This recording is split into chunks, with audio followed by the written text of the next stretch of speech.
जी ma'am, माँ सरस्वती के इस प्रांगण विद्यालय में अनुभवी शिक्षकगण, स्टूडेंट्स, आप सभी को इस नवाचार के लिए इस विद्यालय में आज जो कैरियर डे के नाम से इस प्रोग्राम का आयोजन हुआ है, इसके लिए आप सभी को बहुत बहुत बधाई और विद्यालय के शिक्षक को बधाई जिन्होंने शानदार कार्यक्रम रखा है। हालांकि मेरे से पहले सभी अनुभवों ने अपने विचार कैरियर के संबंध में आपसे प्रस्तुत किए हैं।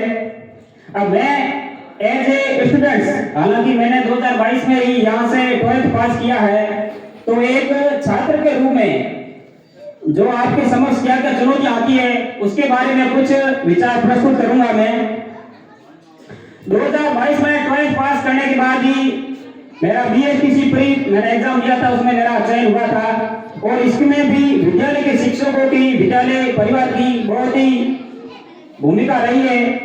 विद्यालय की छुट्टियों के बावजूद भी हमारे आदरणीय श्री हीरालाल जी अतिरिक्त समय निकाल कर आते थे और हमें प्री डीएलएड की तैयारी करवाई थी। इसके लिए उनका मैं आभारी रहूंगा।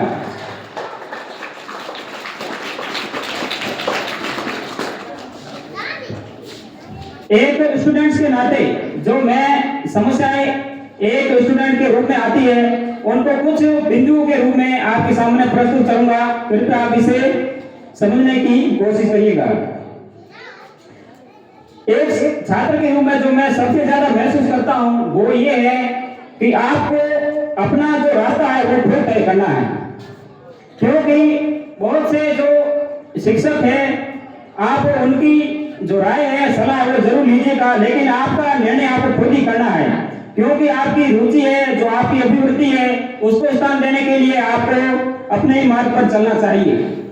और सेकंड पॉइंट, आपको हार्ड वर्क के साथ स्मार्ट वर्क करना बहुत ही ज्यादा जरूरी है, क्योंकि आज के समय में आप जहां देखते हो आज का जो ये युग है ये सरकारी नौकरी में बहुत ही ज्यादा कंपटीशन का है। आपको पता है कि आजकल जितनी भी सरकारी वैकेंसी आती है उसमें एक पोस्ट पर लगभग सैकड़ों कैंडिडेट्स के बीच मुकाबला होता है। तो इसका मतलब ये नहीं है कि वो मेहनत नहीं करते, मेहनत सब करते हैं, लेकिन उनमें सफल वही होता है जो स्मार्ट वर्क करता है। So hard work plus smart work is success, ये फॉर्मूला हम सभी युवाओं को ध्यान रखना चाहिए। तीसरा पॉइंट जो युवाओं के सामने बड़ी चुनौती है, और मैं देखता हूं कि आजकल का युवा कहीं ना कहीं मोबाइल की जिंदगी जी रहा है।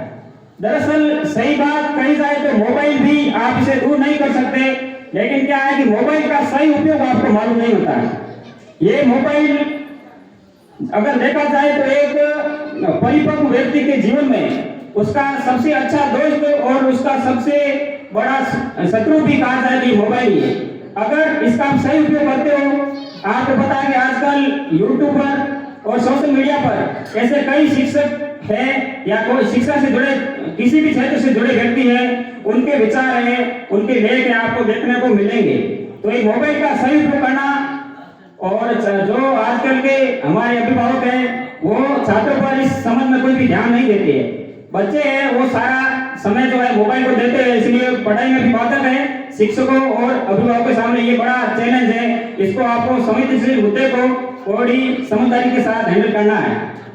तीसरा पॉइंट ये है कि आपका जो व्यवहार है, चाहे आप किसी भी फील्ड में हैं, मैं एक व्यक्तिगत तौर पर देखता हूं कि आपका व्यवहार है वो सबके साथ अच्छा होना चाहिए, क्योंकि आजकल के इस चैलेंजिंग समय में आप देखते हो कि अगर हमारा सभी के साथ व्यवहार अच्छा है तो हर कोई हमारे से प्रेम से बात करेगा, हमें आदर देगा, हमें सम्मान देगा। तो ये बहुत ही जरूरी है कि आपका जो व्यवहार है वो सभी के साथ अच्छा होना चाहिए।